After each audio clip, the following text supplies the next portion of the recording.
বাংলায় আছে জানো তো, পেটের জ্বালা বড় জ্বালা। পেটের জ্বালার জন্যই মানুষ নানান জায়গায় নানান কিছু করে বেড়ায়। একটা জিনিস লক্ষ্য করে দেখবে, গরিবই না কখনো জাতপাত মানে না। গরিবই শুধু খাবার চায়, কেউ খাওয়াক। মুসলিম হিন্দুকে খাওয়ালে সেও খেয়ে নেয়, হিন্দু মুসলিমকে খাওয়ালে সেটাও খেয়ে নেয়।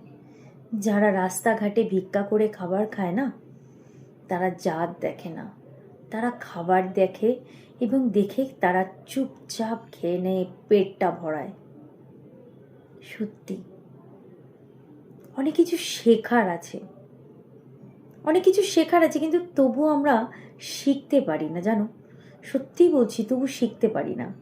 জাতপাতের লড়াই আমরা এতটাই উঁচু হয়ে গেছি, আমরা প্রচুর জাতপাতের লড়াই করে বেড়াই। মুসলিমরা বলে আমরা মুসলিম, হিন্দুরা বলি আমরা হিন্দু।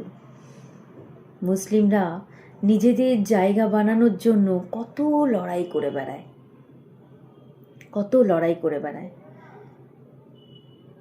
কালকে মরে গেলে 2 দিন হয়ে যাবে, সব এখানেই রয়ে চলে যাবে, তবুও লড়াই থামে না।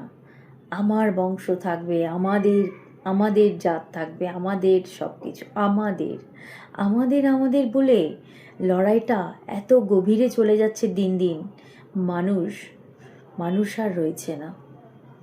সত্যি মানুষদেরকে না, এই যে ভগবান কিছু মানুষকে প্রচণ্ড গরিব বানিয়েছে, প্রচণ্ড গরিব।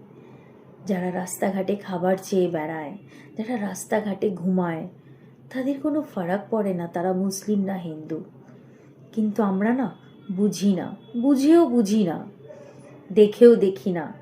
আমরা কেমন যেন একটা খোলা চোখে অন্ধ মানুষ। সত্যি বলছি, খোলা চোখে আমরা অন্ধ মানুষ।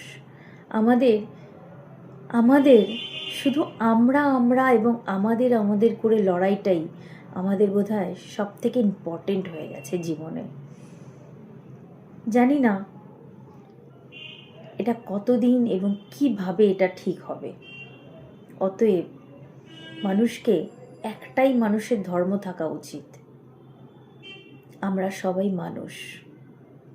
যদি এই ধর্মটা সবাই মেনে চলতে পারে না, সত্যি ধীরে ধীরে আমরা সবাই ঠিক হয়ে যাব।